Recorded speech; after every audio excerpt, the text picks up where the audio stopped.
Had a meeting. I ain't. This ought to be an exciting meeting. Well, this one.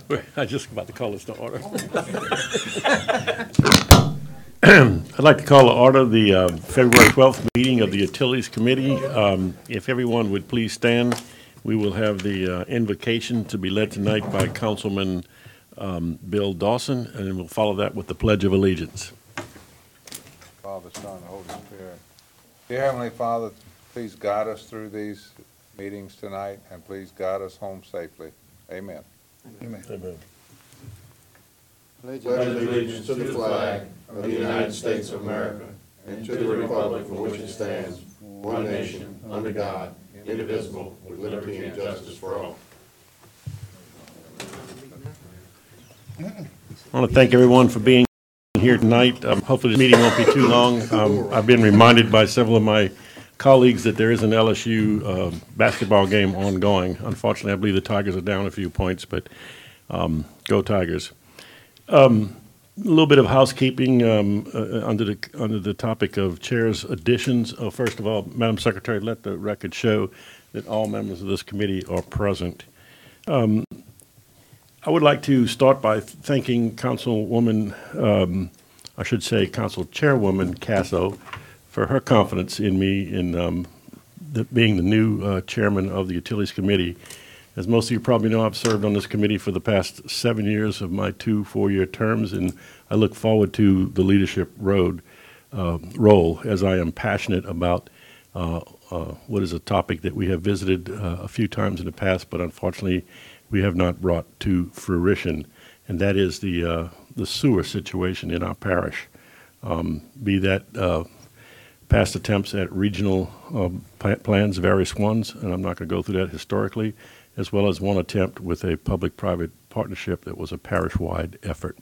So I want everybody to know, while you don't see that on the agenda tonight, it's only because it's the first meeting under my belt. We did not have one in January as the whole different leadership changes occurred on both the full council and the various committees.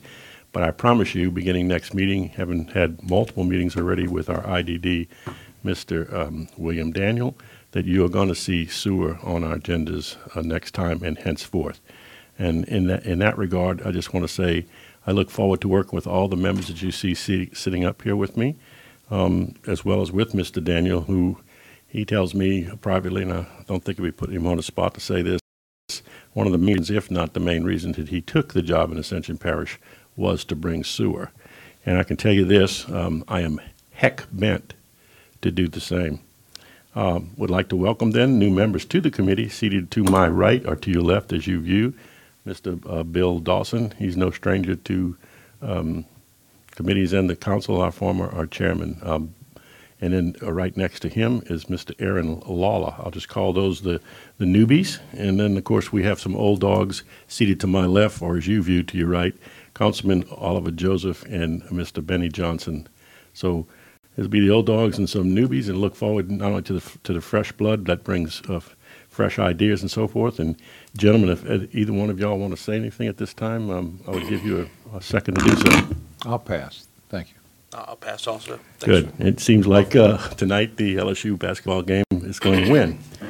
With that, number 4 is our public comment period. Anyone wishing to speak tonight on any of the items in our agenda, come forward with the secretary seated right here in front of me and fill out a red or green card, and you will be heard at the appropriate time.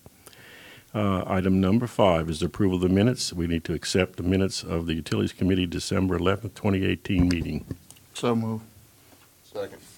Been moved by Councilman Joseph and second by Councilman Johnson to accept those minutes. Any discussion? Any objection? Hearing none, those minutes are accepted. Item number 6 is our director's report. Mr. Daniel. Thank you, Mr. Chairman and members, old dogs and newbies. I haven't been a newbie in a while. I sort of just liked that saying, the way he said it there, so I thought I would say it too, but it didn't sound quite as good when I said it. So as the chairman said, we are going to basically work very hard on sewer from here on out. We have been working on water, and I think that's in pretty good shape. and we're going to be moving forward on sewer. I have some sewer projects. There's actually one sewer project on here tonight that I'm going to discuss next, but we have some sewer that's in the making, sewer projects in the making that is going to create maybe the first regional sewer system in the parish soon, and then we'll be working on other projects as well to create another regional sewer system. So that's the extent of my report tonight, and be happy to answer any questions. Does anyone from the chair's perspective, and that includes the newbies, want to know more about the I guess I call it the Highway 2230 regional system that Mr. Daniel just referenced? Highway 2244. Excuse me, 44, and affects your area, Bill, because it's Pelican Point involved there and soon to be Yeah. Rivington and so forth. But if y'all have any questions, I'm pretty much Not at this up point. to date on it, but, okay. if he wants to. All right, moving expand. right along then. Item number 7 is the approval of the amendment. See if it'll load for me. Yep. Amendment number 1 to the master contract for professional services, utilities, general engineering, and technical support services for Hartman Engineering, Inc. So moved. for the design of the, let me just finish this part, New Oak Grove Sewer Treatment Plant, and I know that's in your district, Aaron, so I'm sure you're happy about that, not to exceed $300,000. Total amount of the contract shall not exceed $450,000. I have a motion to move this item. Second. Do I hear a second? I believe that was Mr. Johnson. Yes. It's been motion and second to approve this, item number 7. Any discussion? Any objections? Hearing none, that motion carries. Item number 8. This is a lot easier than when I chaired strategic planning, Mr. Daniels. I had a really good talk planned on that item. Maybe next time when we're not playing basketball, we'll see. Item number 8 is the Parish Utilities of Ascension Public Water System Class 1 Sanitary Survey results. William Daniel, our Infrastructure Director. So every 3 years, we have a sanitary survey. This was the first sanitary survey conducted on PUA. We had, it's attached in your packet for you to review. There were 2 violations that we were responsible for since operating the parish. They're fairly minor. One of them was a screen that was loose and had some debris in it. We've replaced that. Actually, we've ordered the screen to replace it. It hasn't been replaced yet, but we're replacing it. And then where we were overflowing some water, it was eroding the ground below it, and we're going to pour some concrete there to take that deficiency away. Now, there were some prior deficiencies that Peoples was aware of, and they date all the way back to 2013. And so this is the first that we'd seen them. So we're in the process of resolving those. Most of them are minor, except for one, which had to do with the combined filter effluent turbidity meter. And so we're going to get all that straightened out. So the other significant one was backflow prevention, and we're taking care of the one at CF Industries, and we're working with Arceau Funeral Home to take care of that. So all of these violations will be cleared up in the very near future. Okay, just some preface and remarks. We'll turn it over to discussion for the committee. I have this in my packet as we all do, but the folks at home can't see it. These violations Mr. Daniel is talking about date back to, and important of what he said too, before we took over the plant. A lot of them in 2015, it looks like, in 2016. They are listed by this state watchdog agency mostly as minor, and I have every confidence then that Mr. Daniel and his staff is going to go ahead and rectify that, as well as the couple new things that are ongoing. Any discussion, gentlemen?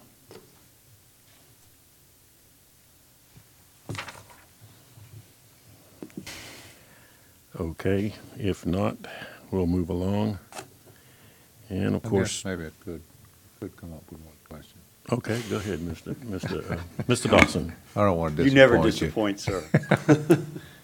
So, as Councilman Satterlee pointed out, most of these things are 3 or 4 years old. Yes, sir. So, I'm trying to understand, what, and they look, again, they look fairly minor, but what does it take to get them off of the list? They'll be off now. We weren't aware of them before. Oh, I see, okay. So they were on a survey that, and I think we should have probably have checked for previous surveys to see if there were any on there. We have an order from LDH that we're not being held responsible for any of those things that happened before we took over. But we should have fixed these, but we didn't know about them. We're Okay. going to fix them now. Okay. So we So- didn't get them until we got this most recent report? We didn't get them is that until we what- got the most recent report. Okay.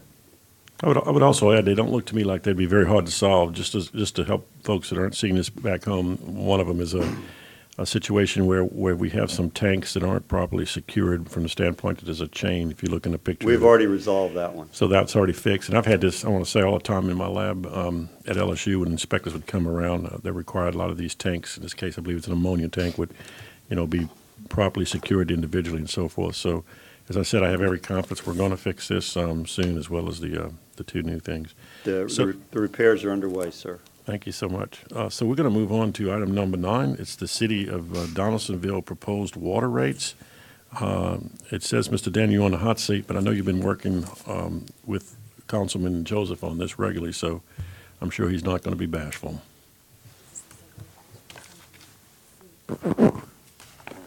Thank you. So what Jennifer just handed you was this was a presentation that we made to the Donaldsonville City Council. It has a lot of information in it that we have gone over many times here. But the newest, I guess the one thing that we haven't talked about is the water rates, which is the second from the last page from the back.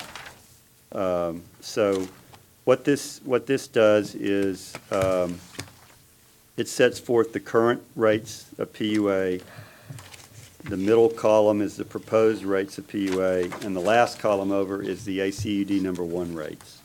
And what we've tried to do is make these rates as close as possible.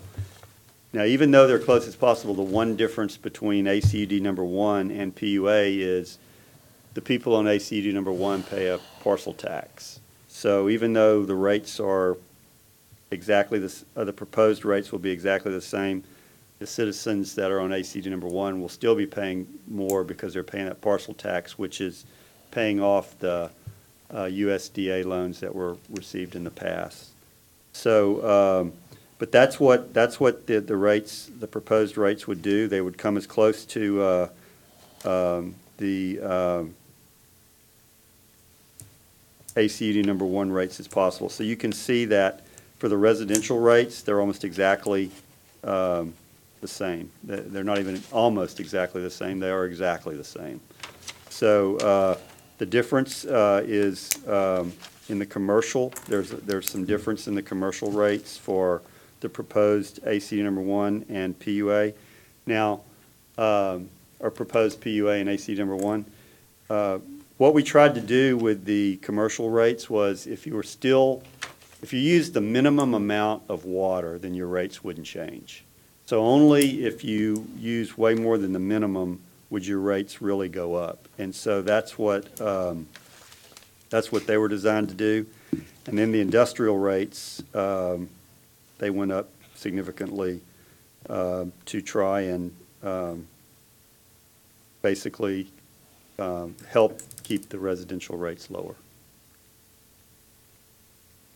And the only industrial customer that PUA serves is CF Industries. Part of it.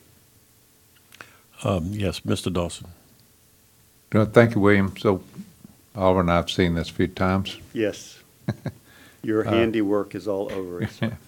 So, wanted to just remind everybody that, on the residential rates, we're talking about stepping that, even though this doesn't look like, if you just look at the base rate, the 17, $17 to $18.60 doesn't look as significant, but when you realize that the base amount changed and it kicks them into another category, then the rates do go up from about $17 to Right, 25 if they use the same amount of water. The average water bill, what we did was we took the average water bill for a residential customer in the parish, and it's going to go up about $5 a month.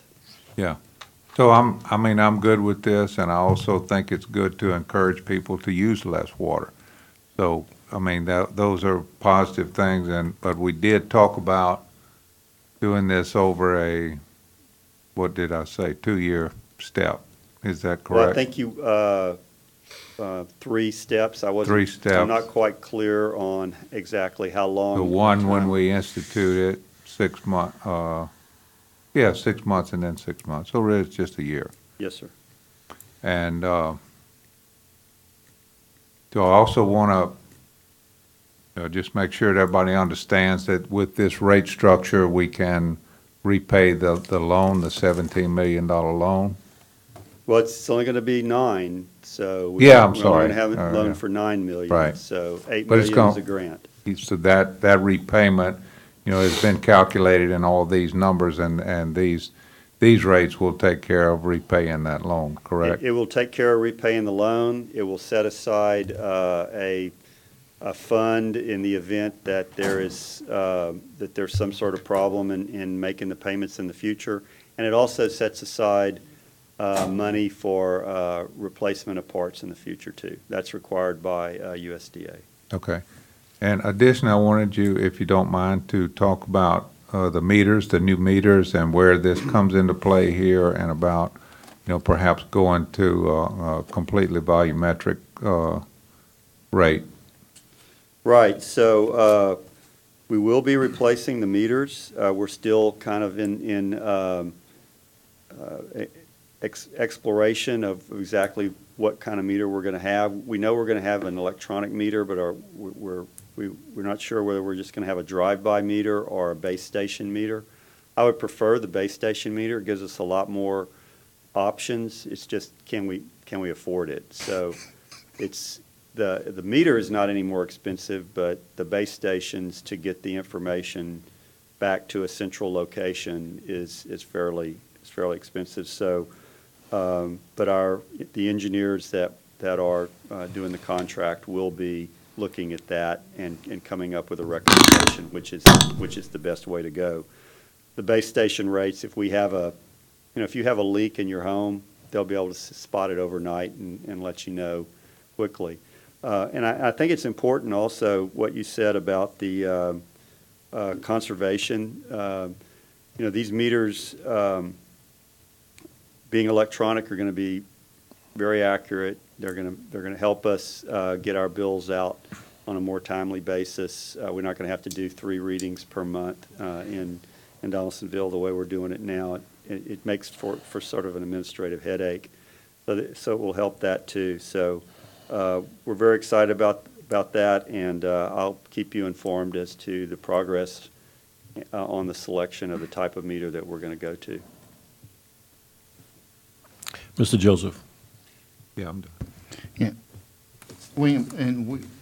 Because we're talking about the meters and the rate, just assure when you do make that decision with those meters, that we have a public meeting so the community will understand that meter. Okay? I'm just saying from ACUD1, when we did it, we did not do that.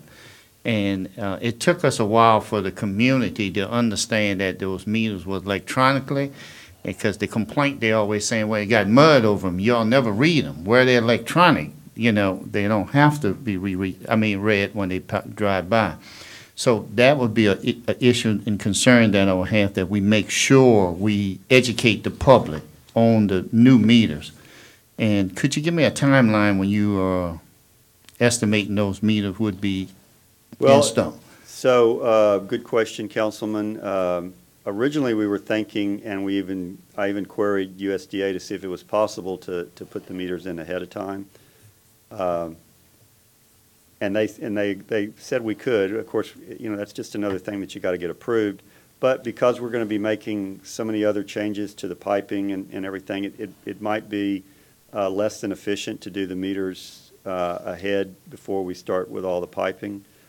So, but the engineering will have to be finished by the end of September of this year. So we could start, replacing the meters several months after that. So we could start replacing the meters in 2020. Well, you just, we already know we have concerns with meters, and we're doing the rate increase, and so that's as an argument. I was hoping that you put the meters in, the rates goes in, and the new meters was, you wouldn't have an argument with every customer. I got you. You know. Well, and we can certainly look in doing that. I think the engineers are sitting here in the audience, so if you would like to. I'm trying to look at the easy transition, the most easy transition, if you put the new meters in. That's what we had thought we'd do. Right. That's what you had. Well, told I'd, us. I'd hope to do that, but after consultation, but Mr. Shaheen is here. He can speak more eloquently about it than myself. I was coming up to give you some help. I appreciate it because I needed it. I was struggling there. That's a good comment, Mr. Chair, I'm not chairman, Doctor. I'm sorry, Doc, I didn't mean that. But the issue with the meters there, and as William has indicated, is that there is some inefficiencies with installing the meters first. We're going to be changing all the meters out in the PUA system. It's about 3,000, a little over, around 3,000 meters. But there's several line replacements that have happened as a result of this project, and it may be more efficient in some locations, in the majority of these locations, to where we do the meters along with the line replacements simultaneously, and not have the meters installed beforehand. And the reason I say that is because all of the service lines are being changed. Everywhere there's a meter, there's a new service line going in, whether it's on the existing line or a line to be replaced. So if I go in and replace the meters initially, I'm installing a meter, I'm tying it into an existing service line that ultimately will be replaced under the transmission line component. So there may be some economy of scales to be considered when we do this. So it may be more efficient to replace them simultaneously. That's the first point I want to make. Second point I want to make is that the rate structures that you see here are based on the current consumption data. And when you look at the consumption data for PUA, it's close to about 2,000 gallons a month less than what we typically see in potable water systems. Now, why is that? I don't think that people in PUA operate any differently and function any differently than they function in any other water system. They basically consume water in the same fashion. We all have the same bodily functions and take baths and do all the same things that they do everywhere else. So we think that one of the problems we have there is the fact that we are underbilling for water because of the meter inefficiencies. But the rate structures are built on that current consumption. So you're not going to see, from a revenue standpoint, you're not going to see any reduction in revenue. What we envision, I think someone made the comment that we're going to look at this over the first couple years of operation, and at that point, there'll be some reconsideration of that rate structure. Once we get a firm handle on what the accurate consumption data is, then there probably will be some adjustments in that rate structure to accommodate for that consumption. So we haven't made a final decision yet, but we'll come back to you and say this is how we envision the most cost-effective way to approach this project. And Councilman, even though it might be a little more inefficient, if you think it's important, we can, if it's not too expensive, we can try and put the meters in prior to all the pipe replacements. William, it's just based on previous conversation we had, our intent, what we was going to do, and meetings we had. My biggest concern is that I and your department don't need to be, they said, overcrowded with complaints that, because when are we going to do the rate increase? That's another question now, because if we was going to do the meters, I thought we was going to do it where we can be on a timely manner Public hearing together. right. But, I mean, have things changed when these rate structures going to go in effect to the public? Has things changed? Well, I thought we were going to institute 1/3 of it after it was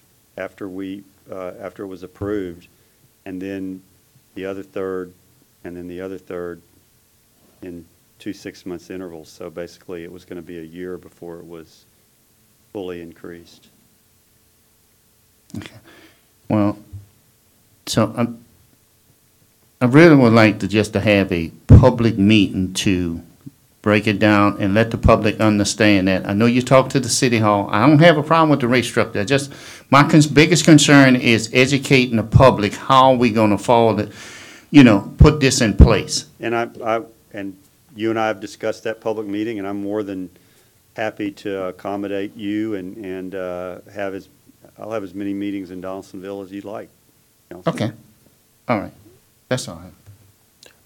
Mr. Johnson. William, I know, and I'm assuming you've been in some of those meetings in the past where we've talked about these rate structures and tying them to the CPI. I see no mention of that in here.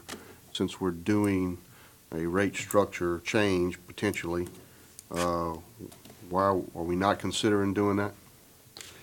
We haven't at this point. The primary consideration, Councilman, was to try and match the rates as close so that everybody was, all the residents were pretty much paying a very similar rate. So that was the goal, but as far as tying into the CPI, no, sir, there's no indication, or there's been no effort made to try and do that inside the rate structure. We can tie it into the CPI. We can change the rates in the future, on whatever we wish to do. The CPI makes it more fluid from my understanding of it as far as what happens with it. It keeps you balanced as far as hedging against inflation and your operational costs and those type of things, where it doesn't have to come back to us on an annual basis or every 4 or 5 annual basis to try to do it and then raise it up. It's something done that you put in the ordinance, it automatically does that, if that's the way the ordinance is written anyway.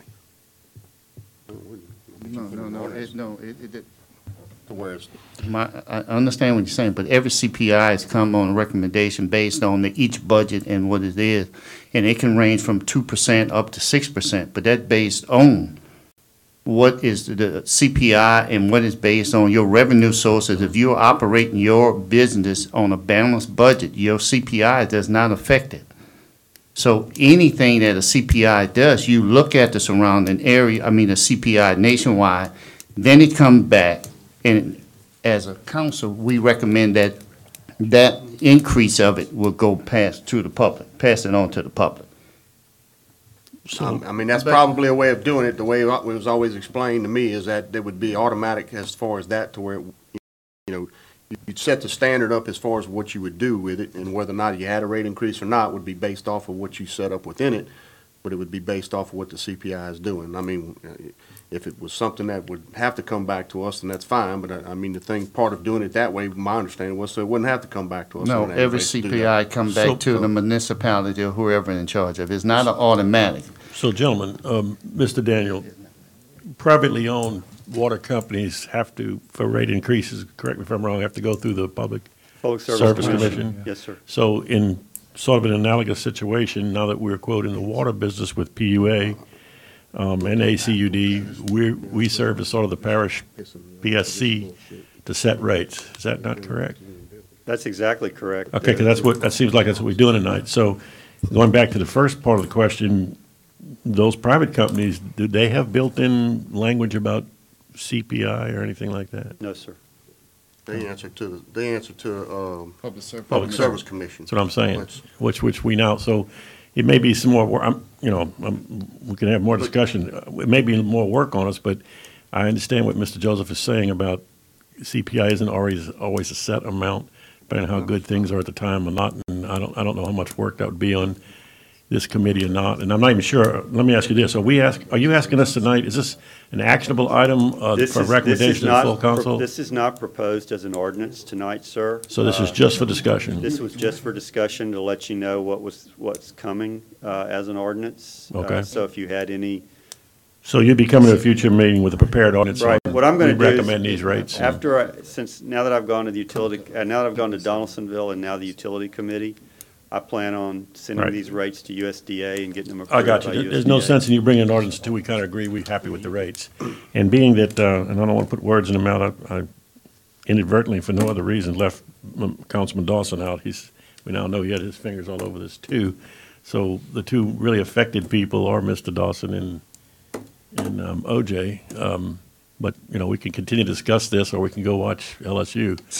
The chair's going to recognize Mr. Glenn Shaheen. It looks like he's got something to say. I want to go watch LSU also. And I'm not here to incriminate Mr. Dawson either, at the same. It was his language. He said his fingers are all over it. I got you. That's a positive thing, by the way. I view that as very positive. Yeah. Things that go on behind the scenes are important to go on as long as we don't violate open meetings, and I know no one on this committee would ever do that. Never would, Mr. Chairman. I want to respond to Councilman Benny Johnson's comment about the CPI adjustment. And, I mean, you can factor that into any rate adjustment. In this particular case with USDA funding this project, and Mr. Joseph can attest to this with ACUD 1, that was a USDA grant loan situation as well. Annually, you're required to, we're not on the PSC jurisdiction, by the way. You guys set the rates. You guys decide how much, what you want those rates to be. You can make those rates zero if you want to supplement the revenue side of this program to where nobody pays any user rate, which I don't expect you to do. Everyone should pay their fair share of these rates to fund this program. But USDA requires you annually. You're going to be you prepare an annual audit.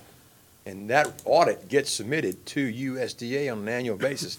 They review that audit, and there's certain things that you have to maintain. And that is, one, you've got to be able to repay that loan. You have to be able to maintain an operational maintenance fund adequately. There's a reserve fund, and there's an equipment replacement fund.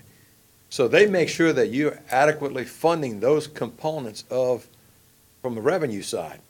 If they find that you're not, USDA will demand that you make necessary rate adjustments to achieve and be in compliance with their requirements for this financing, this funding. So you can build whatever you want into it. And look, CPI adjustments are fine. Some years you may not need them. Some years you may need them, some years you may not need them. Some years you may need more than what the CPI adjustment says. So it's not like a fund that just goes on in the perpetuity, and nobody looks at it, and then one day you wake up and say, hey, we don't have sufficient funds to fund this program. That's not going to happen under this program. Thank you, Glenn. Benny? To that point, though, Glenn, because if the parish with the financial situation and the surplus money that's there, the budget could be arranged to where the monies could be set aside without rate increases, correct? To meet the needs of the loan and the grant. That's correct. And so my concern with it, and concerns that we've had conversations with before in the past, is that bodies like this at times typically don't have the political will to raise the rates on the consumers on an annual basis to where you get maybe a 1 or 2% increase, which are small amounts, and you run into a situation like the last one I heard about a while back was the city of Baker, where they're doubling and tripling the rates because they hadn't raised the rates in 20 years. Correct. And so you get a big pushback from the public on that, and rightfully so. But the problem is that you don't see the annual gradual increase of a few cents over the years to keep you in stable finance to where the governmental body or entity isn't subsidizing the situation. Right. And that's what I'm trying to protect against, is that, you know, the folks using it are the ones that's going to wind up paying a slight rate increase on an annual basis, and you should hopefully see that, as opposed to coming in 10 years from now and doubling your rates because you've been subsidizing for the last 6 or 7 years, and they don't want to hear that. And so the understanding I had with the CPI was that you set that and you set the boundaries within that, but the rate is automatically managed based off of that and the needs of what the system is actually doing. Now, obviously, if you're making money off of it or you're meeting your needs as far as finances are concerned, you can have it written in the ordinance that you don't increase it or follow the CPI for that year, or you may even wind up to a point in time where you actually decrease the rate or based off of what's happening from the finances and all that, but it gives you the flexibility to manage that within those type of things. And that's what I'm trying to see us do, is to make sure that we put that kind of flexibility in these things to where it's not something that we get behind the 8 ball on 2 or 3 years down the line. And whether it be an election year or whatever the situation may be, and you don't have the political will to raise those rates when you really need to, so you're not subsidizing it and some other part of parish government doesn't get accomplished because of that. Or you see that great big rate increase happen because you didn't raise the rates over a long period of time. Well, and to some extent, Councilman, that's kind of what you're seeing here, because rates were not raised. And Exactly. maintenance was not performed, and so the system fell into disrepair. And I don't disagree that the CPI is a very valid way of looking at rate increases. However, what I would propose for the initial ordinance, until we get this really understood well, with the changing of the meters and seeing how the revenues are going to come in over the first couple of years, we can attach the CPI amendment to it at any time, and I think it's a good idea. But until, I'd like to just see what the revenues are based on the initial changing out of the meters and doing all the work before I did that. My only concern with that is if you have the political will to do that today, you may not have it next body that's up here to make that happen. And I understand that, but I think, you know. And if you build it within the system correctly, as those numbers come in and you get that, you can make those adjustments on the rates based off of that information. It's already built in. It gives you the flexibility to go either way with it. I understand, and I've only been here over a year, but I have found that Ascension runs their business very well, I think, from a financial standpoint. They are very aware of how fund balances are and what's losing money and what's making money. I think we have a pretty good handle. The parish has a really good handle on the way it conducts its business. So I don't think that you're going to see something go into complete disrepair like what happened up in Baker. I don't think that's going to happen. I don't think you're going to allow it to happen. But again, if it's the will of the council to attach a CPI, I mean, that's up to y'all. I just think that it's a little premature at this point in time, since we don't really not even sure what the rates are, and that would be my suggestion, but again, it's only a suggestion. Before the chair recognizes Mr. Dawson, I understand it's 62-59 with 5 minutes to go. LSU is on top, but I think we need to let go of the idea that any of us tonight are going to see that, so we can just kind of relax. It sounds like the questions are actually built up. We'll hear first from Mr. Dawson, and then we'll hear from Councilman Joseph. So it's just more or less what you had said, William. What we had talked about here is that we'd institute these rates as they currently are proposed. And then, after we change the meters, which I think Glenn was alluding to that, we feel like the meters are under-reading the flows. I'm positive they are, Yeah. sir. So, we may have to make an adjustment at that point when we get the new meters in. We also, my appreciation is that we want to move towards, almost a strict per 1,000 gallons rate. So, I mean, there are several decisions that we have to make after we gather this additional data. which is we have accurate meters, and then I think at that point, we could look at tying some of the CPI. Before we would make any kind of positive move toward that, I have a lot of questions about how does that affect the USDA loan? I mean, we've been fortunate in, I guess, that we've seen the CPI be positive, but the CPI can be negative. So, I don't know what USDA would say about that if we had rates that were tied to some index. And, as most people here probably know, that CPI is a complicated number, and that there are many different CPIs that you can tie that to. But, my view is that we take some time, that we institute this.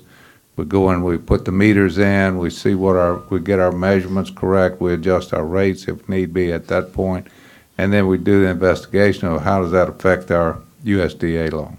And again, I think the concept of tying expenses and cost to the CPI is a really good one. I mean, I agree with you 100%, Councilman.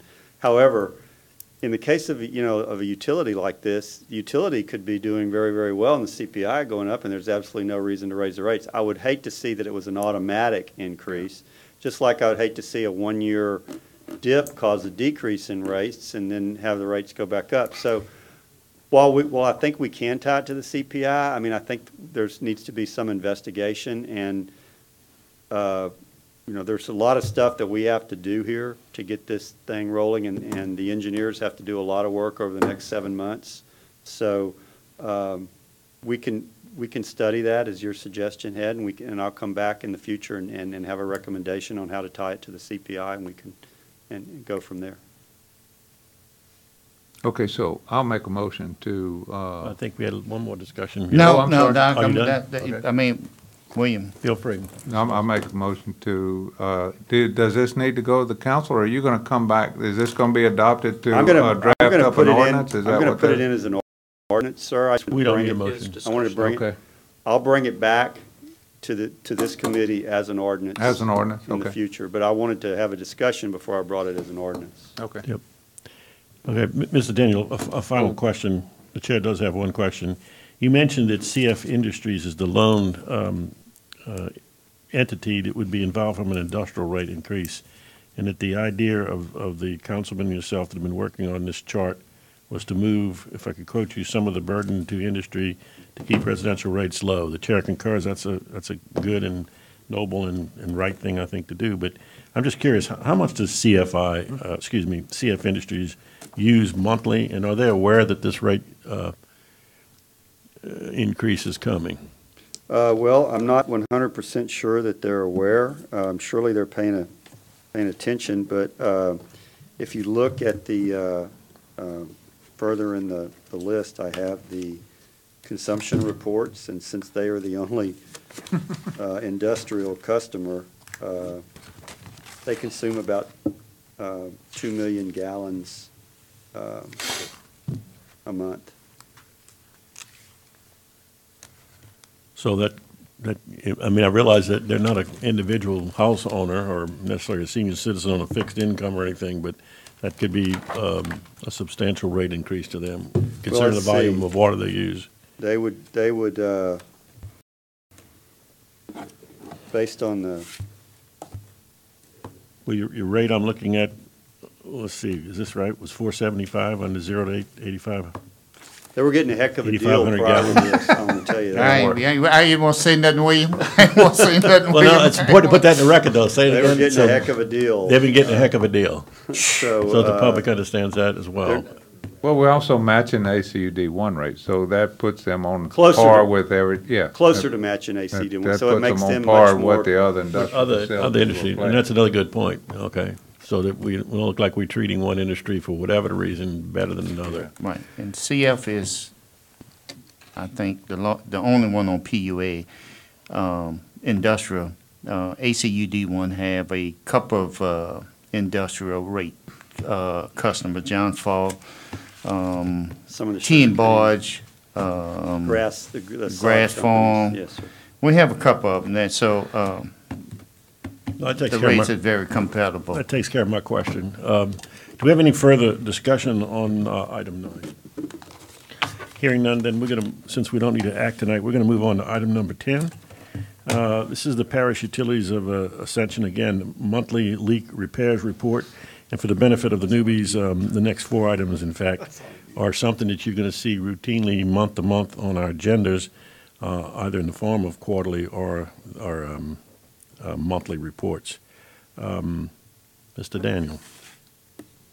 Thank you. This is the quarterly water treatment report. I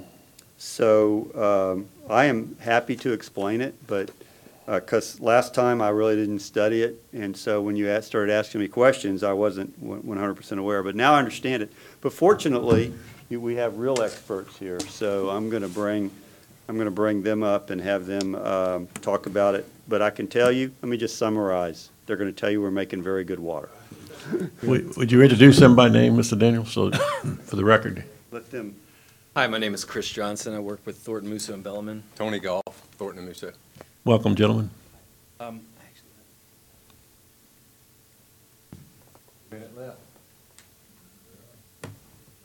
So while they're doing that, this is the agency that the parish contracts with to give us the oversight we need in this particular area. And they're regular guests of this committee. Thank you. That's all right. You did well. At Mr. Daniels' request, I've made a summary of the report card itself. The report card can get a little technical, so we just did this summary sheet at the front, but it does cover everything that's in this report. Well, the highlights anyway. In a nutshell, y'all are making good water. You're compliant. There's of course room for improvement, like anything, but overall, I mean, y'all are doing a great job. If you want to start at the first item, is ATP monitoring. This is a measure of biological activity. I perform these tests myself. I go to predetermined sites that have been approved by the state, and these sites are chosen due to their, some are chosen due to their remoteness and the fact that they're at like cutoffs, and so they're theoretically some of your worst sites, except for, of course, the point of entries. All of these numbers can be actually found on the third page.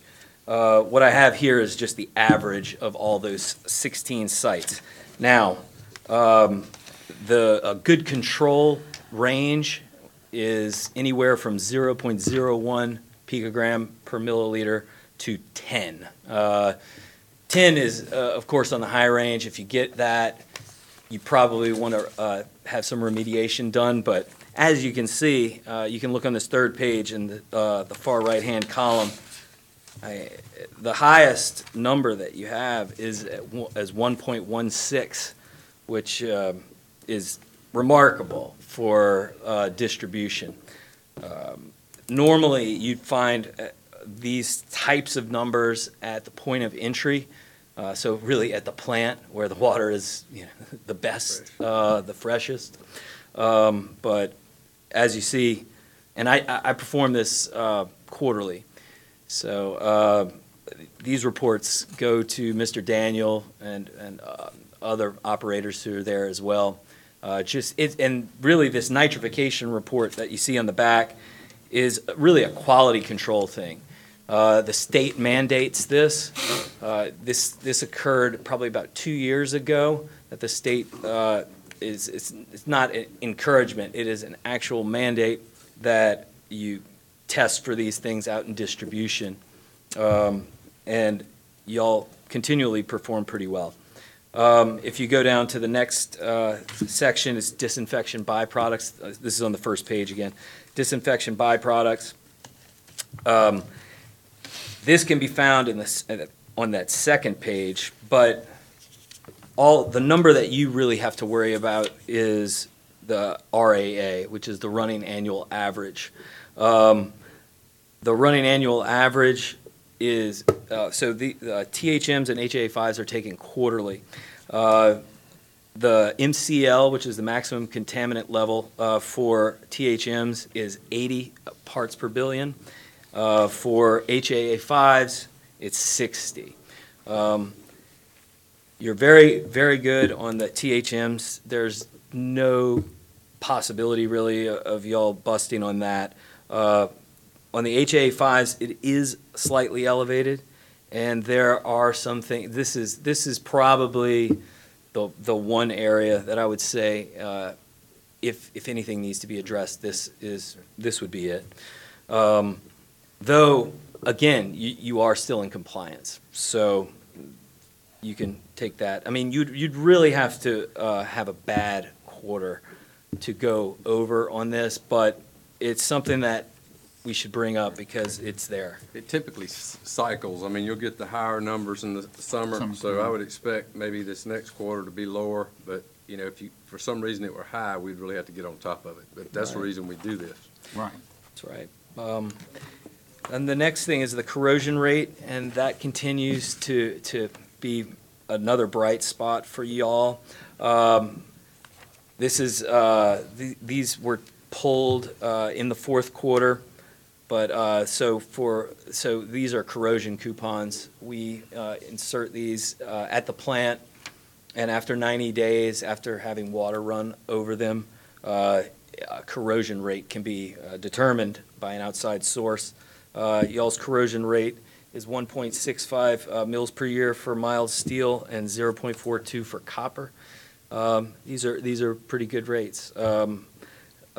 So it's continue to do the good work as well. And then finally, TOC removal. This is again based on a running annual average. TOC removal, it's somewhat complicated. It's basically determined by alkalinity, which is fluctuating. You have to have a certain amount of total organic carbon removed based on how high or how low your alkalinity is. Then, based on that number, like for example, if you look on this second page, if it's required that you remove 35% and you've removed 45.78, your ratio is 1.31. So and so these are just averaged, and you've got to keep the ratio above 1. If you achieve the target, if it's 35%, you get 35%, you require 1. So, but you have to stay above 1 when you're running the annual average. That's it. But other than that, I mean, I think what's being done at the plant, operators should be commended. They're doing a really good job. Do you have any questions? Right. I think that just summarily, for the public's benefit, you're saying we're delivering good, if not high-quality water. I would say so. I've said before in the record, I'll say it again, I wish I could afford to hire you guys to oversee my saltwater aquarium, because I can never get the nitrates and the nitrites and so forth and all correct. But for the benefit of some of the newbies, I appreciate the reiteration of some of the chemistry. I've already grilled you guys about the chemistry in the past, but maybe some of the new members of the committee would want to, Mr. Dawson. I just wanted to ask, this report is an operational report, or is this turned into an agency? It's not turned into an agency. Okay, so it's operational. Correct. Right. Most Now, of do these, you also do the sampling, or do we do this? Do we do the sampling for the DHH? Is that who we turn that into? What am I so looking at? you have different things that y'all are responsible for. This nitrification report, I'm pretty much contracted to do it. It's more of a quality control report. It's to determine if you have nitrification going on in your system, and then you can take certain actions that have been predetermined to combat it. And But on that, is that like the Preventative DHH maintenance. reports? Who does the sampling for that? We do- Okay, our on the people do it. THMs and the HA5s, the disinfection byproducts, the State state does. pulls that themselves. Oh, they Right. pull it Yes. themselves? Right. Okay. Now, yes, sir. The TOCs, I think you guys pull them, or either Mike, Curtis Laboratories may pull them, Yeah, I think so. but Okay. we don't pull those samples. Okay. Yeah. And these actually, the THMs and the HA5 numbers can be found on the LDH database. But we like to put it on one page so that y'all have an idea of what's going on. Are we winning? Excuse me, I got shocked there. The chair just has to announce this, Mr. Lawler is not epileptic. He says the Tigers is winning, he's showing me a score of 73 to 71. They just won. They just won. Tigers win. Wow. Praise the Lord. They're reviewing it, but Oh, they were looking at the, Mr. Lawler, did you have a question about the quality control that we do in this or the committee? game. no, actually, I'm pretty impressed by the numbers. You know, it's my first day on this, and but all the numbers are really impressive.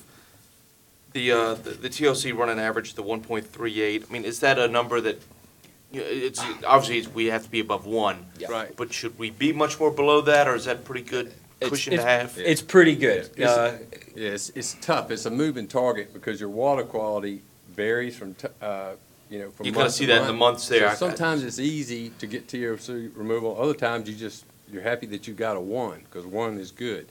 And what you look for is not to get, you know, consistent months of less than 1 because then you have the potential for a problem. So you have to stay on top of it. Okay. I Thank you. would say 1.38 is pretty good. No, it's very good. A lot of people actually struggle with this. A lot of water systems struggle with this. Yeah. And TOC is actually the precursor of disinfection byproducts. Yeah. So sometimes go hand in hand. So Yeah. more you remove, the better it is, generally speaking. And it makes it somewhat difficult because you send your samples into the lab and it's probably 2 weeks before you get a result. So, you know, the water looks fine, but it's the percent removal, you know, it was a controversial rule when they first came out with it because it's all about percent removal. It's not necessarily how much TOC's in your water. You know, somebody could be non-compliant and be sending out higher TOC than you are, but yet they got higher removal. Gotcha. As long as we don't have THC in the water, we're doing fine. That's Oh, right. my goodness.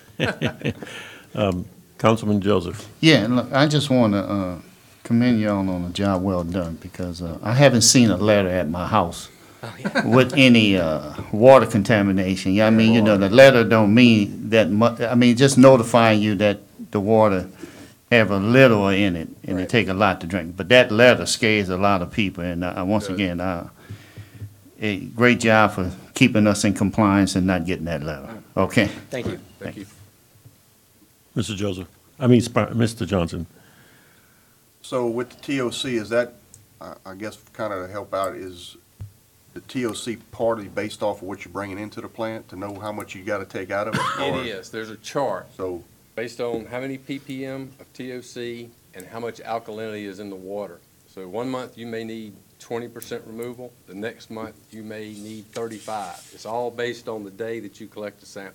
all right, so it's based off of what you're bringing into the plant. Correct. Based on the first part, then you're Right. Correct. What's testing in- the outfall of the plant, if you will, or the product of the plant to make sure that you reach. That's your right. Correct. percentages. And actually, on that second page, that chart is there. And it shows you, it's right above the TOC.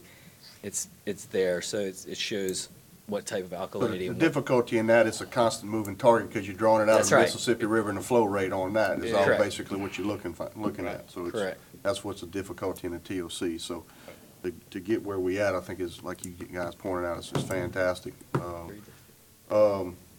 Overall, since we've taken over Operation Plant, you guys have been there, overall, as far as have we run into any issues, or do y'all see any kind of things that you can point to in the past that may say, or we haven't addressed, or we've had any issues that would come into a non-compliance at time with the plan at all? Non-compliance, the only thing that I can remember was that the LT2 Yeah. requirement. It was a while back, though. Yeah. Right, and that was something that was kind of It was inherited, though. wasn't it? inherited, right, exactly. And nobody knew about that. So- We exceeded the LT2 requirement during the freeze. We were not aware that we were subjected to the higher requirement. We are now, and in fact, LDH didn't know about it until about 4 months later, so. Right. But we are now aware of it, and we haven't had any trouble since. And that's kind of my point, is with these guys, and we brought you guys in right off the bat with it to make sure that we're, and like Councilman Joseph explained, and we appreciate the help that y'all provide to us to make sure that we're headed down the right path and doing what we need to do. Where we ran into some issues with certified operators and those type of things, y'all stepped in to help us out with that to make sure we stayed in compliance. And that's basically been y'all's job. And so we've taken the necessary steps to make sure that we do exactly what we need to do, and what we should do is to make sure we're putting out quality water. And you guys are an integral part of that. So thank y'all for y'all's help. Thank you. Okay, so it looks like we're not doing anything like Flint, Michigan. Don't say that. Let me embarrass Mr. Daniel a little bit about this. In case any committee member is not aware, you might want to congratulate him. William recently became certified as a Class 1 operator in water. Class 3. Class 3. I'm sorry, I bumped you up a good bit, didn't I? And I believe, William, that was on production, treatment, and distribution, or I'm tic-tac-toe? a 3 on production and treatment, and I'm a 2 on distribution, so. But you need the 3 on production and treatment to be in the, to run the plant, so. Very, very fine, sir, and Thank you. I congratulate you. It would be my worst nightmare and the citizens of Donaldsonville's worst nightmare if I actually had to go out and do it, however. Yeah. Call us before you go on duty. I don't know, don't call me. Okay, moving right along. Item number 11 is our Parish Utilities of Ascension, another PUA item, a monthly leak report, and I believe we'll be hearing for about both the months of November and December 2018. Yes, sir, and I just wanted to add, TMB is a great partner. We have good people at the plant, good operators now. We got great partners like TMB helping us out. And the turnaround at that plant is just simply amazing. And they're doing a great job. So, this is the consumption report. So if you'll look, in your packet, you can see that for November and December, we have the residential, the industrial, the commercial, how much for the fire hydrants, sprinkler. So we've got all of the, also for ACED number 1 is in there as well. So you can take a look at that. And I'll be bringing that to you each month too. And if you look at the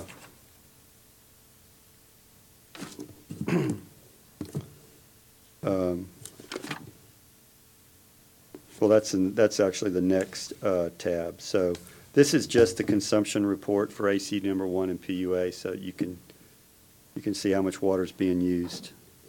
Y'all have asked that for that information, and so we're providing it. Okay, thank you, Mr. May I Daniel. ask Any questions on either consumption or leaks? I just have a stupid question. Mr. I'm Lawler. new to this, and I was looking at this, and I couldn't figure it out earlier. On their PUA water consumption, December 2018, it has rate. It's in December the, 2018, let me turn to that. yeah, I'm sorry, it's in the first attachment. Okay, PUA water consumption, December 2018. I just don't know, when it says rate as 1, 9, 10, others it's 30, I'm just curious as to what that means. It's a newbie question. Well, it's Okay. We on. Under the domestic tab, he's looking. right, I'm not, It's domestic, and, I mean, it's Yeah. under commercial, I it's all thought of we it. still don't leak the next one. Look right here. I'm not 100% sure Yeah, what, hold The on. location. I mean, We ain't made it there yet. I See, I didn't know we think got that there yet, counts. so. Yeah, I'm not I 100%. was He curious. jumped the gun, he put 2 together. Councilman, I'm not 100% sure Curious. what that means either, but I'll find out and let you know. Yeah, I'm just curious, I'm not. Oh, no, I can tell you what that means. That is in the zone, the account Rate zone. class. Well, like our, No, they have them divided into zones. but- yeah, and they got weird numbers. Okay. I mean, trying to figure things out, I'm new to this. So that's our, our meter readers zones. That's it. Okay, So, thank you. Zones or districts. I'm probably gonna have. I a don't lot know of why stupid they add them questions. though. I don't know why it was added.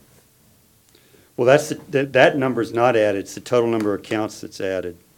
So there's 330 commercial accounts, 2,469 residential accounts, 395 accounts that are outside That's the right, city. okay. And that's where the Actually, total if memory revenue. serves, I believe we asked for that, and so Yes. you have now complied, and that's good. Okay. Mr. Dawson, you happy with? No, I'm good. And OJ, I mean, as you can see, we have combined the last two items. Gotcha. So I'm going to go ahead and skip over number 12 since we discussed consumption in addition to leaks. Number 13 then is the Parish Utilities, again, the PUA of Ascension Water Audit Report for both the months November and December. So this is where we keep track of how much unaccounted water we have. You can see the last 2 months, November, December, were low months. And again, if you go back and you look at the sales numbers for those months, you can see that when we have low water loss, when we have high unaccounted for water, we have lower sales. I think that's a result of flushing. I've kind of concluded that when we don't sell as much water, we have to flush more to keep the chlorine level at 0.5. So we end up flushing a lot more water. We don't measure how much water we flush very well, so I think that's why we show for more unaccounted water. That's just a educated guess on my part. Mr. Johnson. And William, I was going to ask you that. Obviously, we flush in different locations and dead end lines and so forth to make sure we're keeping our chemicals up.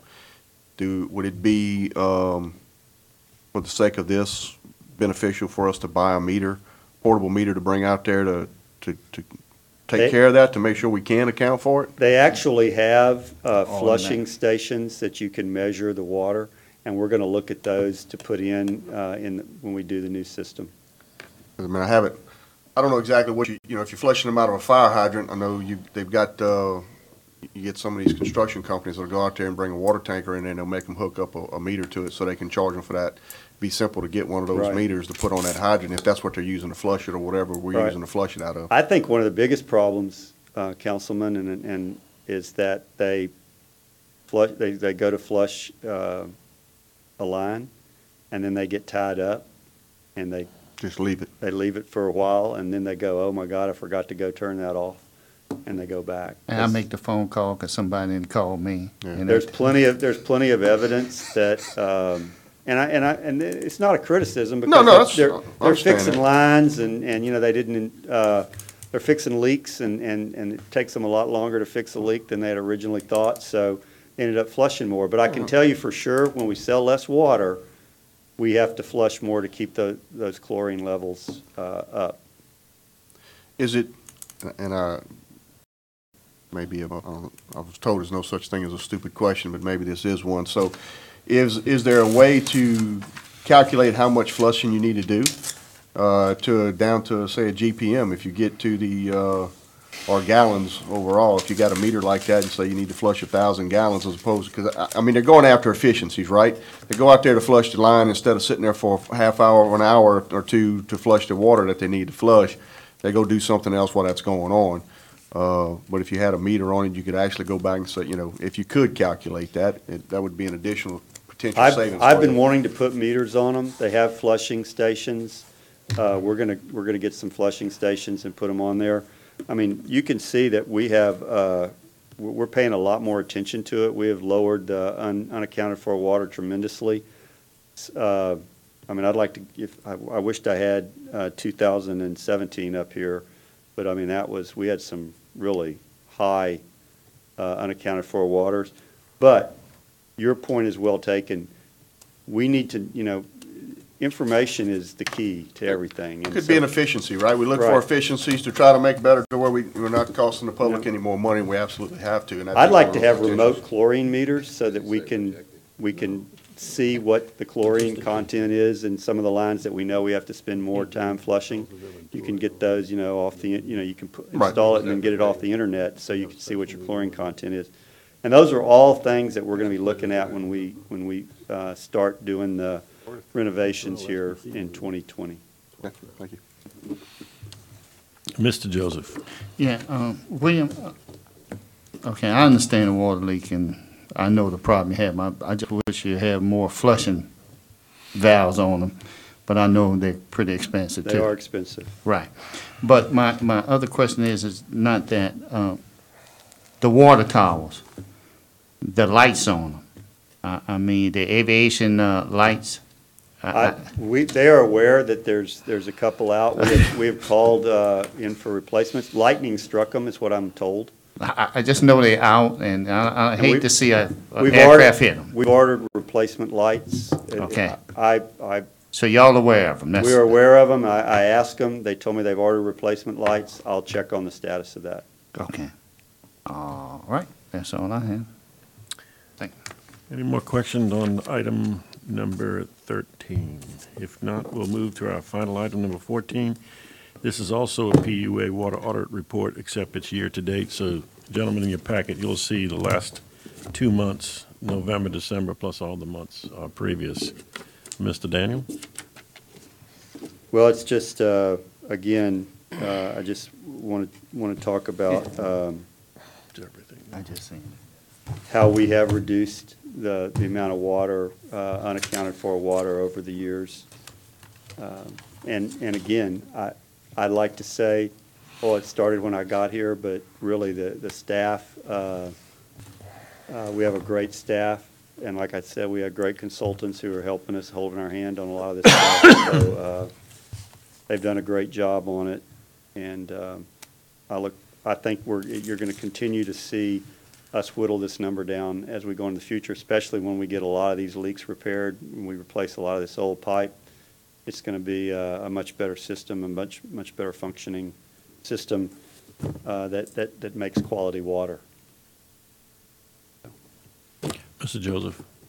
Mr. William Daniel, appreciate the water loss, but before we leave, I know we had a meeting with the city, you had a meeting with the city of Downsville. I was unfortunately couldn't make that meeting.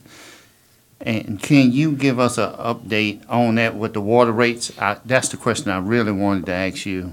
And what was their response, or, how they accepted as a government body from the city of Downsville? Well, so this is a parish-owned company, so the meeting at Donaldsonville was purely informational, and our duty is to inform our constituents of what we're doing. So it was a courtesy on the part of the parish to go do that, which we were happy to do, and they were very supportive, understanding. I think the main discussion that we got into, they were very excited about the number of new fire hydrants that are going to be there. The assistant fire chief got up and spoke at length of how this was going to help their system and how it was going to improve the rating. So everybody left feeling very satisfied. What is their current rating right now, if you can remember? Mr. Shane, I know he knows. I want to say it's a 4 to 5. And with this system here, we projected,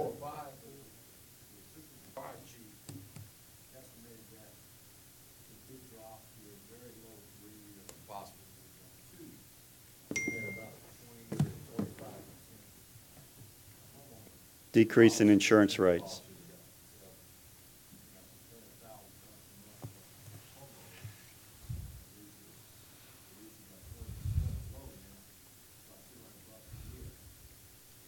that's good.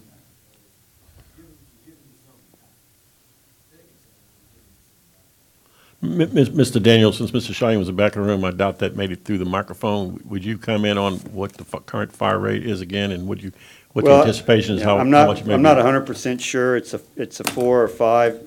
They're doing they calculate that it could raise them up 1. So that would be a Lower.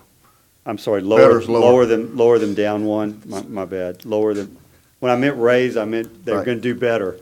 Raise means the rating goes lower. Raise means, yeah, if they do better, their rating goes lower. And it's a function of not only how many fire hydrants you have, but also the water pressure in the fire hydrants. So they're very excited. We're going to put 400 more in. We're going to put them where they're needed. They'd like they would like more information to where the fire hydrants are going to be located, but we're going to, they're going to, 114. Oh, wow. 114, not 414, but. And the important part of that take-home message is their homeowners insurance for fire protection could theoretically and actually should go down. Should go down. And, you know, if it doesn't, if we don't even have have it installed when their rating comes up, but we have the plans and we're executing it, they'll give them credit for it. So the mere fact that we're doing this is going to help them out, even if we don't have it all done by the time their rating comes around. And then, it hasn't been said, but so if there is a little increase in the, It could be bill, offset it by a could be decrease offset, in. thank you, in- by in, the insurance homeowners part. insurance rate. Going down that much, I think they'll see somewhere between a 20 and 30% decrease in the rates. If they go from a 4 or 5 down to around a 2, they'll definitely Yeah, see I think they're going that to have much trouble in- getting to a 2, but maybe a 3. They could get to a 3. So, and the water accounts for 50% of your overall rating. So the system, by increasing the supply lines sizes to what they have, gives them more water plus more residual pressure on it, and that's what they look at. Yeah, they were very low on the hydrants and the water pressure. They think they can gain a lot of points there.